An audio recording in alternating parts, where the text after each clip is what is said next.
Hey, what's up, friends and family? So, some friends of mine who are the really good moderators of the new Ball Python Keepers group, they created a challenge that they were going to do in their group, and we talked about it, and I joined in on it as well. And it's going to a dollar store or a discount store, and only there to get all the materials you need to set up an enclosure. They set up some parameters, one of which was that we could get our own tub so that we had the right, big size tub so that that's taken in, and that we use our own heat elements. But otherwise, I'm going to hop in my car and explain the rules to you. So come along with me. Let's do this. This should be fun. And I'll bring you along for the ride. So I'm going into a store near me in Thousand Oaks called Five Below. I've never been inside this store before. I don't know what they have, if anything. So the goal is to go in there and not go anywhere else and just use what I could find to make a snake enclosure, see if it could be done. I think it could be done. I think we could keep snakes a lot of different ways. So there's a lot of ways to get it done, and I'm pretty confident that I could walk in and just find the basics. And that means a couple things to hide in, something to drink water out of. And most of these thrift stores have a pet section too. So I'm going to look for, like a dog bowl for water. That should be easy to find. But yeah, I don't know. I don't know what all I'm going to find in there. So we'll see. The biggest concern I have is going to be substrate, because I don't think they have a garden section at all. That'd be a bummer, because I know some dollar stores and things like that have garden sections, and then you could use some mulch or some cypress chips. That would be perfect, or even just sphagnum moss. But I don't have that, so we'll see what we have to do. If this was a permanent enclosure, obviously I always recommend going to as many stores as possible to take care of your snake, even if it's a home. But the goal of this challenge is to make a temporary enclosure. So something like that is used if you need to take your snake maybe to someone else's house. Maybe you have power outage and you need to leave for 3 or 4 days and take the snakes with you. It's something that you go plug in somewhere, and your snake's going to have everything, the heat and the water and that sort of thing. But not to live in for weeks or months on at a time. So, or maybe you're traveling, you're moving, and it's a 3-day trip, and you need to have the cage plugged in the back seat with the, an AC adapter for your vehicle or whatever. Something like that, but not a permanent cage. So we could be clever with that and make it work. Anyways, I'm going to go in. Let's see what we can find. Boom! Right off the bat, found a big Tupperware bin. This is going to be perfect to keep the snakes in. They did have a garden section. They had these little pots here, so these might be interesting with the little stand too. Could really make use of this.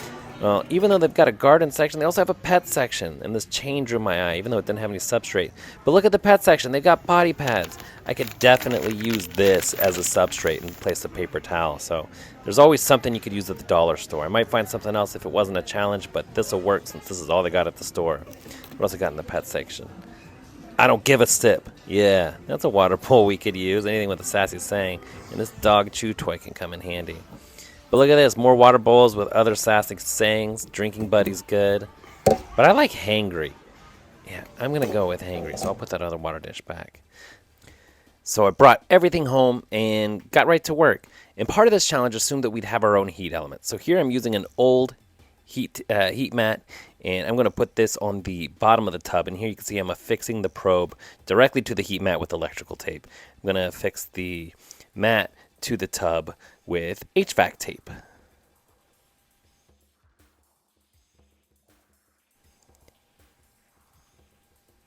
Placing the probe directly on the heat mat and keeping it there in place between the mat and the bin is exactly where you want to put the thermostat probe. This prevents your snake from getting in there and moving the probe around if you move the probe inside the substrate, because that's what's going to happen if it's inside the enclosure. Snake's going to move the probe, and then it's not going to get an accurate reading, and it's just going to send a lot of heat to that heat mat because it's thinking it's not hot, when in fact the probe has just moved to a cool spot. So keep the probe attached directly to the heat mat.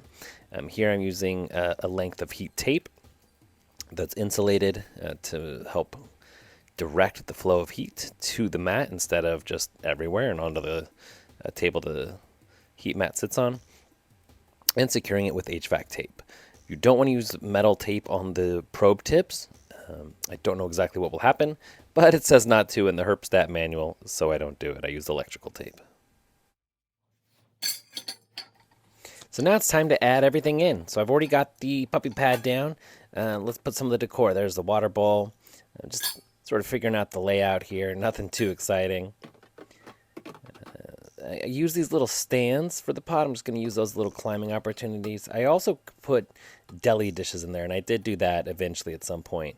And I love these pots because they have a little hole. So watch what I'm going to do with that hole that's inside the pot. But these stands were great because they're just unique little features in there. There was the dog toy. I'll put that in, figure out how to use that in a little bit here. The rope. Just checking on some things, checking drill bits to see what size I need. I'm going to go measure through. I'm going to drill a hole into the plastic to drill a nut through. So I want to make sure that the screw fits just inside. So the drill bit should pass through that hole. It does. Find the right spot. And I'm just going to hold it in place where I want it to be. Make a little mark.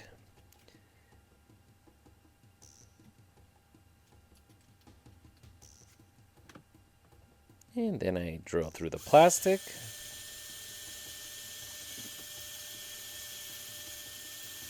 You want to go a little slow. Take your time with it. Don't put the drill on too hard too high of a speed, but then again, don't go too slow as well. Secure pressure the other direction. If you go too fast or too slow, you can really damage the plastic and crack the whole tub. And that defeats the whole purpose because you have to buy a new tub. And the whole purpose here is staying on a budget. So I find the correct drill bit. There we go. And it goes through easily.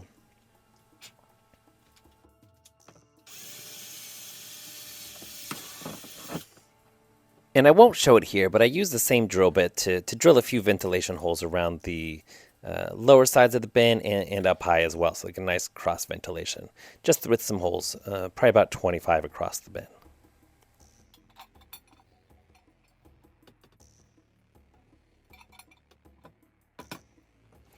And I'm going to just put a screw with a nut on the end of it and affix this little pot to the side like a nice little cubby hole.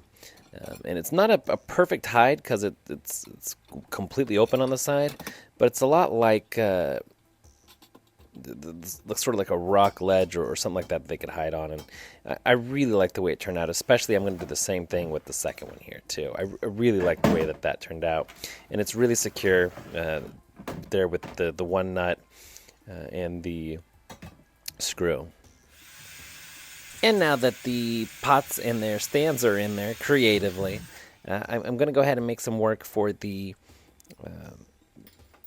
dog toy that I had there. I'm going to drill some holes here. And you're going to see I do exactly what I warned could happen when I cracked the lid here. So try and move up a little bit too fast to this too big of a bit, and it just really bites into the plastic and puts so much torque on the lid. Plus I wasn't holding it very strong that it allowed the bit to kind of skip around and really caused a big crack. But it still works for our purposes, so the rope's still going into the hole. I go ahead and thread it through there, and I pushed it down a lot so I'd have a lot of room to tie this knot. So it's not too crazy secure, so for a long-term enclosure I wouldn't do something like this. Plus that rope material will eventually start drying and collecting mold, so it'll have to get thrown out eventually. But for a quarantine setup or a quick rehome or hospital enclosure, something that needs to be cleaned up, so you're not a hospital because you wouldn't want to put something that molds in there, but any kind of quick setup that you need, brand new snake, temporary enclosure, those sort of things, while you're waiting on a big PVC to arrive or anything like that, something like that's fine because it's only going to last about a month. And just using some HVAC tape here again to keep it in place. Really love the HVAC tape for a lot of external uses because it's really, really sticky. Now this is going to be a quarantine enclosure, so I blast it with a little bit of Prevenamite, and just as the can says, I take out the water dish and I spray it just about 1 second per square foot. This will prevent any mites that it may have from taking out over residents in the house. And we're getting close to finished. Here I am just setting my thermostat to 86 degrees, which is a great spot for Goldberry, my super dwarf reticulated python, who I can't wait to get here. Remember those Pringles? Oh yeah, they're going in there too. Tubes are perfect snake hides.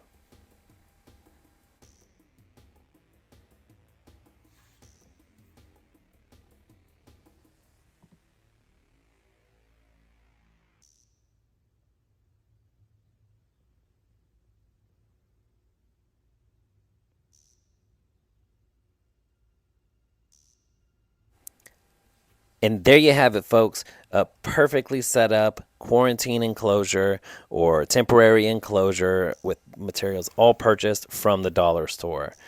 It can be done. This one was under $45 altogether. So, super easy, super affordable to make a snake enclosure. There's plenty of things you can spend your money on in the future. Don't spend it on a big quarantine enclosure. Not for something that's going to be temporary when you could do it so cheaply. See what I said about tubes?